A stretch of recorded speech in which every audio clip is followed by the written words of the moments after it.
ये नाटक नहीं है बुआ जी। अपनी सास की सेवा करने में जो सुख मिलता है उसे ऐसे ही बहू समझ सकती है जिसे ससुराल में रहने का मौका मिला हो। आप नहीं समझेंगी।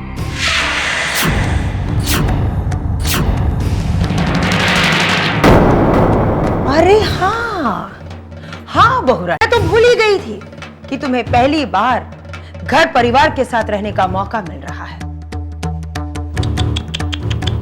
तुम तो बचपन से ही अनाथ हो ना। मेरी ये बात कान खोल कर सुन लो बहुरानी, तुम्हारा ये नाटक तुम्हारी सासू मां को लुभा सकता है, मुझे नहीं। और तुम्हारा ये नाटक तब तक चलेगा जब तक कृष्णा की सांसें चल रही है, बस सिर्फ तब तक।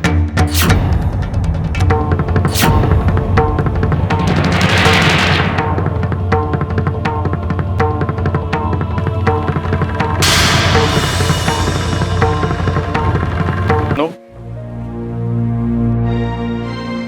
अभी तुम तो आखिर तुमने देव को आजाद कर ही दिया।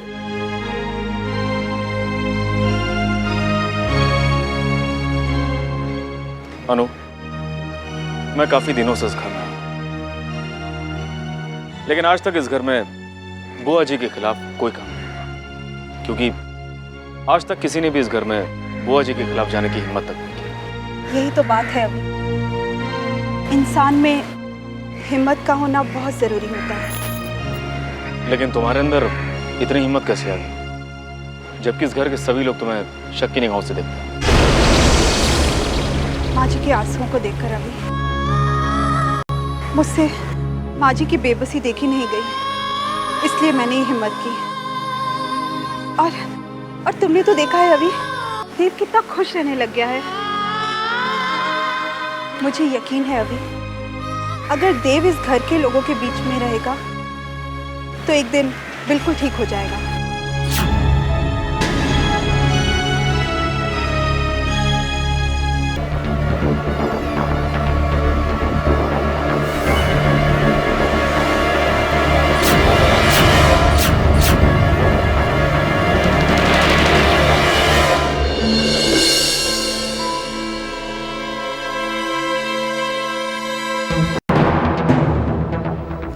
जीजी,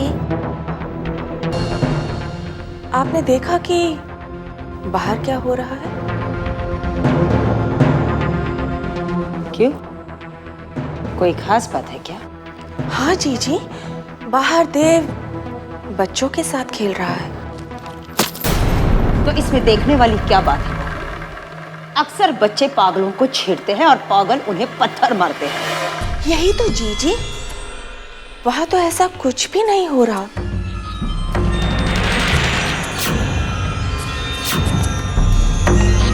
बल्कि सब लोग देव को देखकर बहुत खुश हो रहे हैं।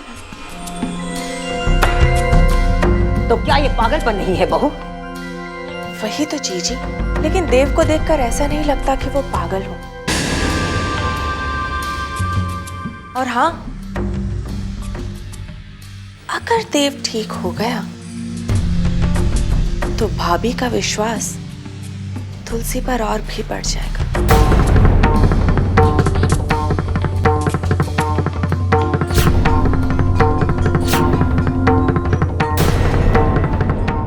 क्या बात है बहू, तुम तो बहुत दूर की सोचने लगी हो। अरे अभी तो उसने देव को सिर्फ रिहा किया है, यह साबित नहीं किया है कि वो पागल नहीं है। और उसने ये काम हमारी मर्जी के खिलाफ जाकर की। अब तो उसे ऐसी सजा मिलेगी कि देव को ठीक करने के बजाय वो खुद पागलपन का शिकार बन जाएगी।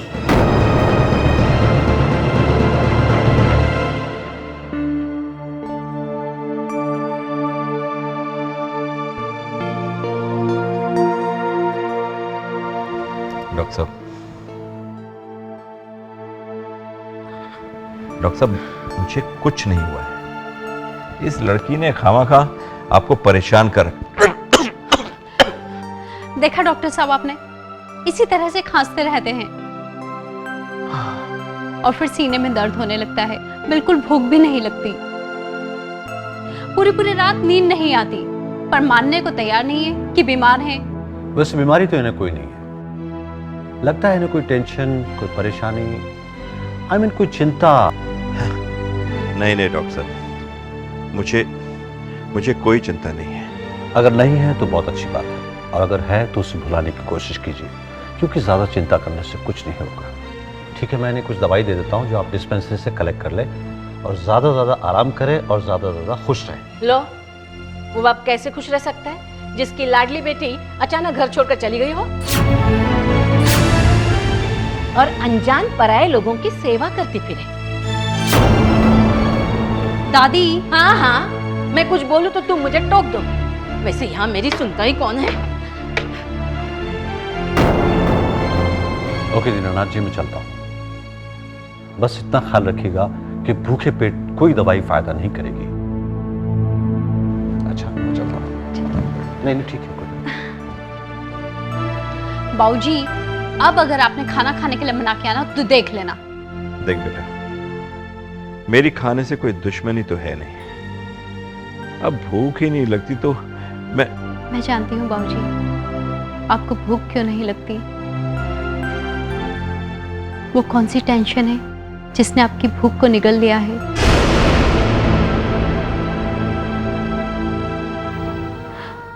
आप दीदी के लिए परेशान है ना? नहीं बेटा, मैं अनामिका की वजह से परेशान नहीं हूं, मैं तो अनामिका के लिए परेशान हूं। न जाने कितनी मुसीबतों का सामना करना पड़ रहा होगा उसे, कितने झूठ बोल, कितने दिन हो गए मुझे उसका चेहरा देखे हुए, कितने दिन हो गए उसकी आवाज सुने। जिज्ञासा, ये सब सामान? मम्मा, वो बुआ जी कहीं जा रही हैं। जिज्ञासा, ये क्या, तुम अभी तक पैकिंग कर रही हो? जीजी, आप कहीं जा रही हैं क्या? हाँ रोहिणी, हम ये घर छोड़कर जा रहे हैं।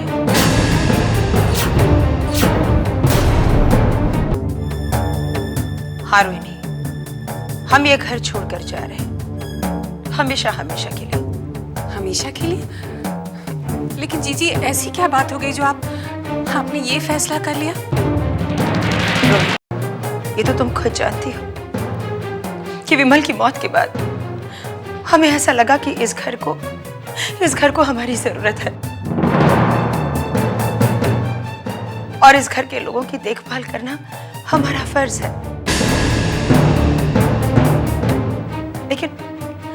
लेकिन अब हमें लग रहा है कि इस घर को हमारी कोई जरूरत नहीं है। क्यों जीजी, आप ऐसा क्यों कह रही हैं? इस घर को और इस घर के लोगों को आपके प्यार और आशीर्वाद की जरूरत तो हमेशा रहेगी।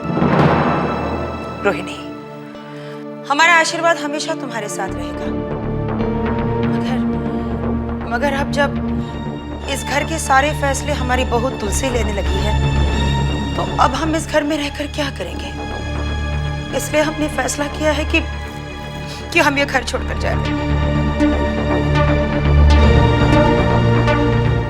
मैं जानती हूँ आप ऐसा इसलिए कह रही हैं ना क्योंकि आप तुलसी से नाराज हैं।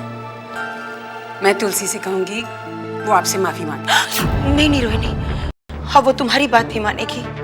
मानेगी जीजी, जरूर मानेगी, और वो आकर आपसे माफी भी मांगेगी। ठीक है रोहिणी, अगर तुम अपनी तरफ से कोशिश करना चाहती हो तो कर लो, तब कि वो हमसे माफी मांगेगी। और अब तो हम ये भी नहीं चाहते कि इतने अपमान सहने के बाद हम इस घर में रहे। नहीं, हम यहाँ नहीं रहना चाहते।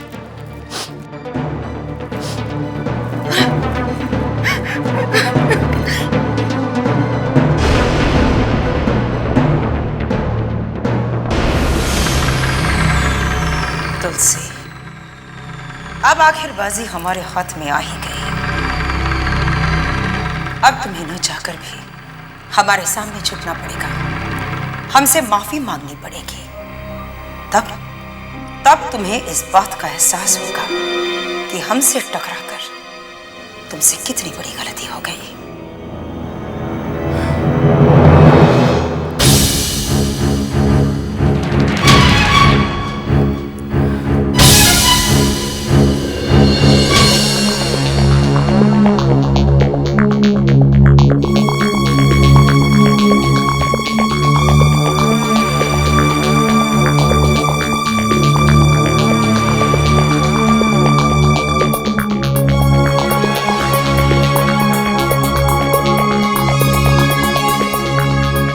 बुआ जी,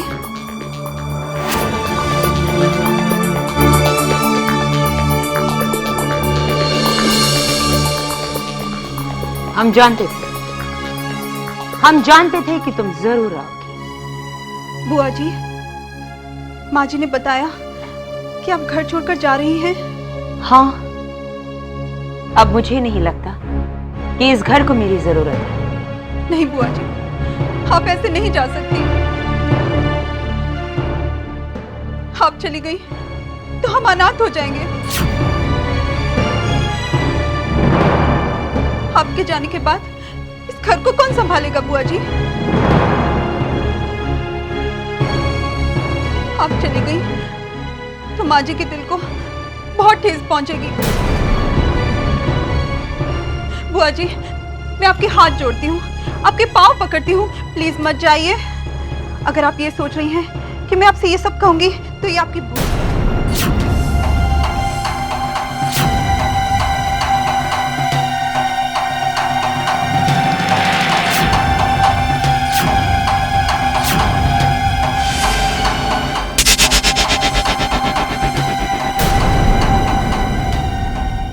मैं आपको रोकूंगी नहीं। हाँ, अगर आप चाहें तो मैं आपका सामान पैक करने में आपकी हेल्प जरूर कर सकती हूँ।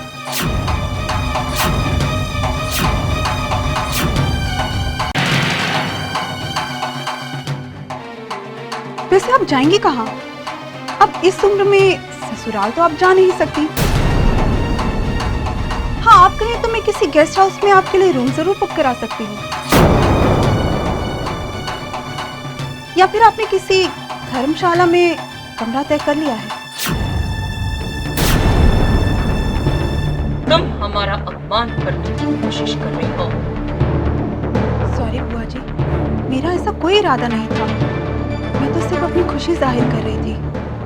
वैसे आप चली जाएंगी तो इस घर को आजादी की खुली हवा में सांस लेने का मौका तो मिलेगा। बहू रानी, अगर हम यहाँ से चले गए तुम बहुत पछताओगी। तुम्हारी सासू माँ तुम्हें कभी माफ नहीं करेगी।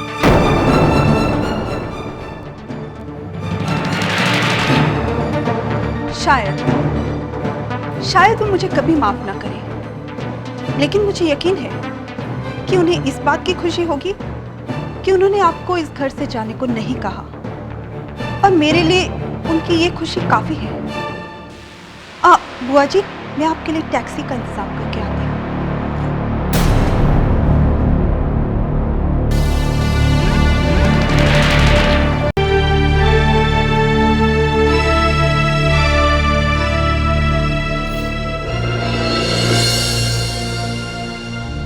माँ जी।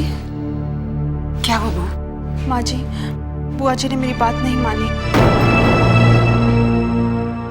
मैंने उनको कहा कि अगर आपको मेरी कोई बात बुरी लगी हो तो मैं आपसे माफी मांगती हूँ, लेकिन उसके बाद भी उन्होंने अपनी जिद नहीं छोड़ी।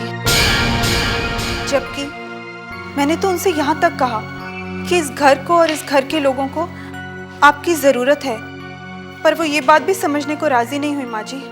बहू,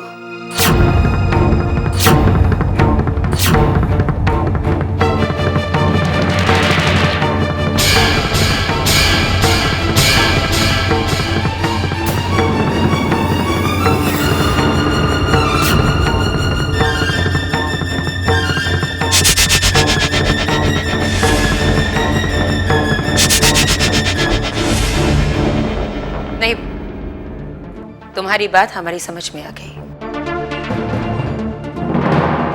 हम समझ गए तुम क्या कहना चाहती हो, इसलिए अब हम इस घर से नहीं जाएंगे।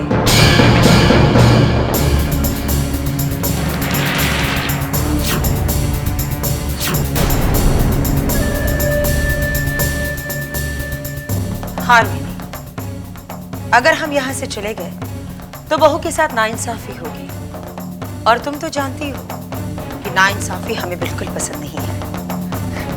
हम जानते हैं आपको नाइंसाफी बिल्कुल पसंद नहीं है, इसलिए अच्छा किया जो आप कहीं नहीं गई। मुझे खुशी है कि बहू के कहने से आप यहाँ रुक गई।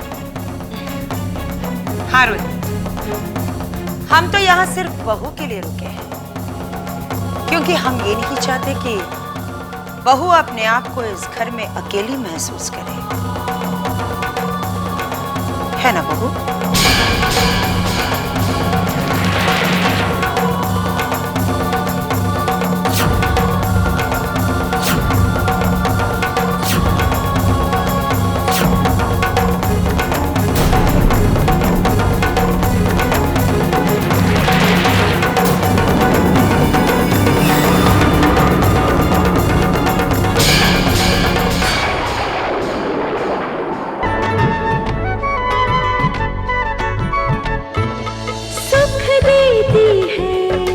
दुख हरती है, घर की रक्षा